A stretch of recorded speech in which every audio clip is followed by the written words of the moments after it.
Hello everyone. In taxation in salary income, today we will see one another sum. Sum number 33. Sum number 33. Mr. Madhav is employed at Kolkata with a mercantile firm as sales manager from the under noted particulars. Compute his taxable salary income and deductions under section 80C for the assessment year 2019-20. Here we are given first information is basic salary rupees 7,500 and bonus rupees 70,000. So we are straight away having the monthly salary, so we will directly convert it with the yearly. Second information is DNS allowance at 40% of the basic salary, but DA at the rate 10% of salary is eligible for service benefits. Now please pay attention here. Actual DNS allowance is 40%, but whenever we are calculating any taxable allowances, we have to consider only 10% of salary, not 10% of DA, but 10% of salary. So this is little bit different thing, but it impacts a lot. So please be careful that read carefully whatever the written in the sum. Okay, so here 10% of salary will be eligible for service benefits. So or for finding any taxable allowances, any other allowances, whatever amount will be added in the basic salary, that is 10% of basic salary.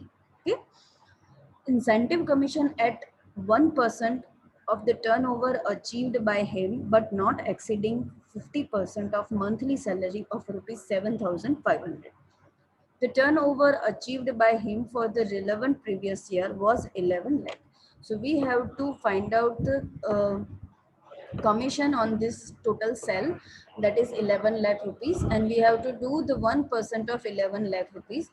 So 1% of 11 lakh rupees is 11,000, but that should not exceed from the monthly salary 7,500 50%. Means that should be we will compare 50% of salary and 11,000 commission. So we can easily see that 50% of 7,500 is 3,750. And if we multiply it with 12, it is 45,000. So it will lesser than the 11,000. So we can directly calculate 11,000 as commission. The next point is Mr. Madhav's contribution to the recognized provident fund is rupees 15,000 for the year, and the employer also contribute an equal amount. So this is the contribution of RPF. We will 12% is exempted, but 12% of basic salary. In this sum basic salary, in basic salary the 10% of salary will be also added, and here there is a commission, so commission will also be added to find out the 12% of contribution. Interest credited to provident fund at the rate of 11% is 8,800. So here we have to find out we will write down 8,800 rupees, and we will minus 9.5% of the fund. So how we will find out 9.5%? 8,800 into 9.5 divided by 11. The employer pays Mr. Madhav a house rent allowance of rupees 3,700 per month. So here house rent allowances is given. So we will find out house rent allowances. First we will find out the exemption of house rent allowances, and then we will find out taxable. So Mr. Madhav lives in a rented house for which he pays actual rent is 4,000. So what is the conditions for the HRA? First, actual received HRA. Second, uh, actual rent paid minus 10% of salary. And third, 50% or 40% of the salary. Here Mr. Madhav is situated in Kolkata. So we will calculate 50% of salary, because four cities, Mumbai, Delhi, Kolkata, and Chennai, four cities consider 50% of the salary. Next point is he is provided with a motor car of more than 1.6 liters. So the car is more than 1.6 liters capacity. This is used for both private and office purposes. The employer pays all the expenses and said car, including driver's salary, rupees 6,250 per month. Whatever the driver's salary is, we are not concerned with his salary. We will just directly consider the taxable amount, which is 2,400 rupees per month for exceeding 1.6 liter cubic capacity car. And here there is also a driver facility, so we will add 900 rupees in 2,400 rupees. Okay, so 2,400 plus 900 is equal to 3,300 rupees, and we will multiply it with 12, so we can find out the yearly car facility, taxable facility. Then here it is given, next point is on 1st April 2018, he took a loan of rupees 3 lakh from his employee to purchase certified pre-owned car. The company charged interest rupees 10% at the rate 10.30% per annum against the prescribed rate of interest by SBI as on 1st April 2018 is 12.80%. So we will find the difference between 12.80% and 10.30%. So that will be 2.5%. And we will do the 2.5% of 3 lakh rupees, that will be taxable for us. He has been getting entertainment allowance rupees 13,600 per year. So it is straight away taxable for him. Mr. Madhav's son, a medical student, stays in the medical college based on employer, has paid to 24,000 to Madhav as education from hostel allowances. Here education and hostel allowances is given combined, so we will consider it combined expenses, combined allowances, and we will minus education exempted and hostel exempted both together from the 24,000. So 100 rupees is per month education allowance and 300 rupees per month is hostel allowance. We will directly deduct it from the 24,000. Then next point is, according to the terms of appointment, his employer contributes a sum of rupees 6,000 per year to an approved superannuation fund on his account. So superannuation fund is tax free for the employer as well as employee. And for employee, it will consider in ETC, but if employer is contributing anything in superannuation fund, this is tax free for the employer, so it will not be come in the calculation.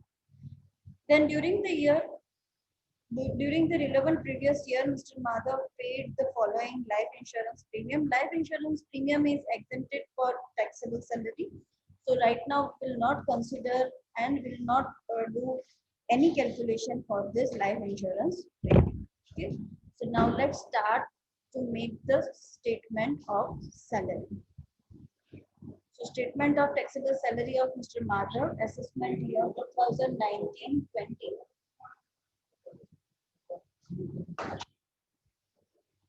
So we'll make the table of three column, particulars amount. First is basic salary. Sorry. First is basic salary 7,500 per month. So we will write down the basic salary 7,500 into 12 is equal to 90,000. Okay. Then bonus 70,000. So we'll write down the bonus 70,000. Then dearness allowance is 40% of basic salary. So dearness allowance is equal to 90,000 into 40% is equal to 36,000. Now incentive or commission of 11 lakh sale. So we'll write down, we'll do the calculation of commission. Sales is equal to 11 lakh into 1%.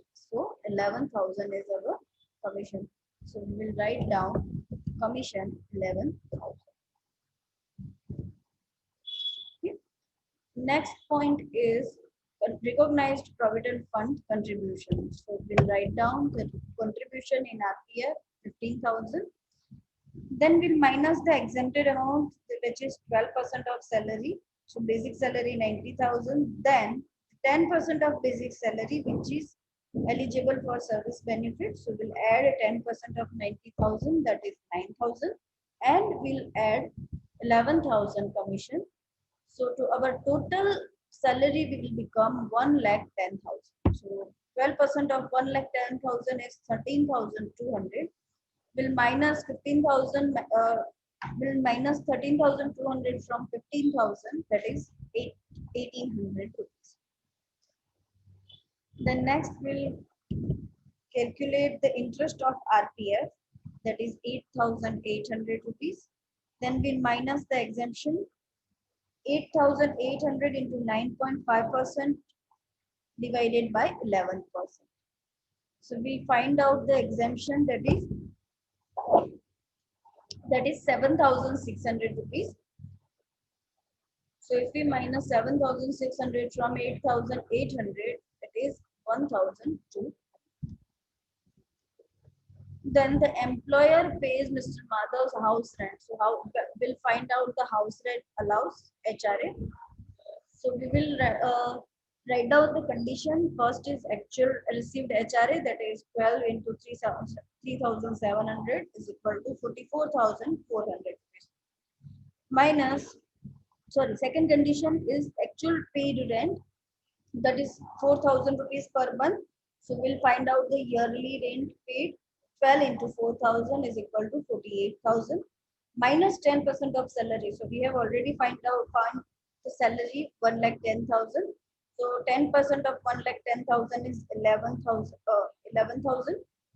So we minus 11,000 from 48,000 is equal to 37,000. And 50% of salary. Why 50%? Because he is working in the Kolkata. So 50% of salary is equal to 55,000.